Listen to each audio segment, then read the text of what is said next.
Bonjour tout le monde, je vous retrouve aujourd'hui pour découvrir avec vous les arcanes majeures. On va continuer sur la carte de l'empereur, la carte numéro 4.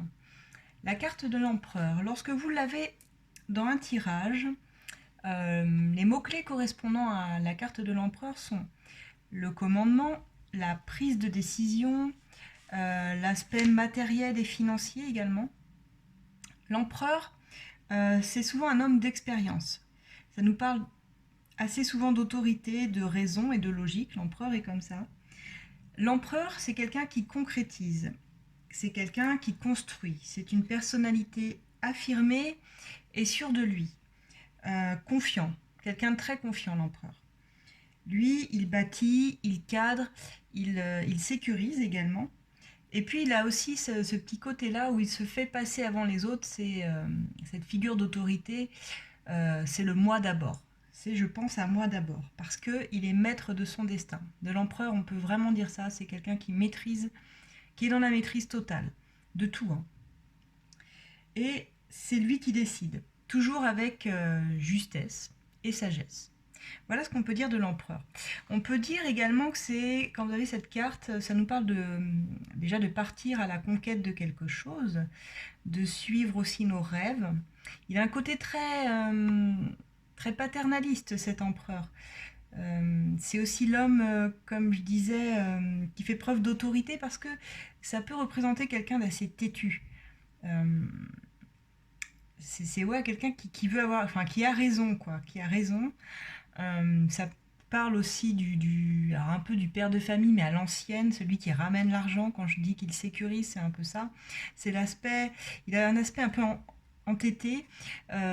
Cet empereur me fait souvent penser alors c'est pas péjoratif, mais aux personnes des signes de terre en fait, qui sont des gens très terre à terre, qui aiment avoir un coup d'avance, qui aiment cadrer, sécuriser, qui sont dans la sécurité matérielle, financière, et il me fait penser à ces signes-là.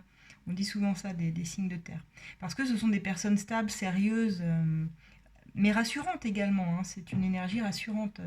En tout cas, quand vous l'avez dans un tirage, c'est plutôt positif d'avoir un empereur dans son tirage. Même dans un tirage sentimental. Hein. Après, si vous l'aviez en carte conseil, elle pourrait nous dire sur ce personnage, attention, de ne pas être dans une situation trop fixe ou trop instaurée, trop figée.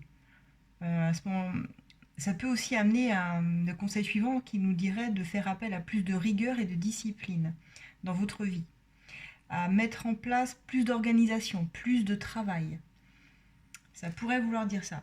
Si vous l'avez au négatif, c'est-à-dire en carte de blocage, ou carrément à l'envers, alors là, ça voudrait dire que vous avez affaire à quelqu'un d'extrêmement difficile à bouger, quelqu'un de tellement ancré que ça va être très compliqué de le faire bouger,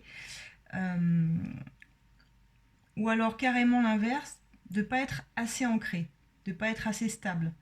Ça pourrait parler de manque d'argent financièrement, de besoin de plus d'organisation dans votre vie, de sortir du flou aussi pour avoir une vision plus objective de la vie. Ça, c'est vraiment si vous l'avez en blocage ou comme ça, renversé dans un tirage. Voilà, on a fait donc le tour de la carte de l'empereur. Et on va continuer à faire notre petit tour d'horizon. Si vous souhaitez un tirage personnalisé, n'hésitez pas à me contacter, toujours par mail, hein, sur asdelune.gmail. Oui, asdelune, excusez-moi, @gmail.com, je vais y arriver. On va passer maintenant à la carte suivante, la carte numéro 5. C'est parti.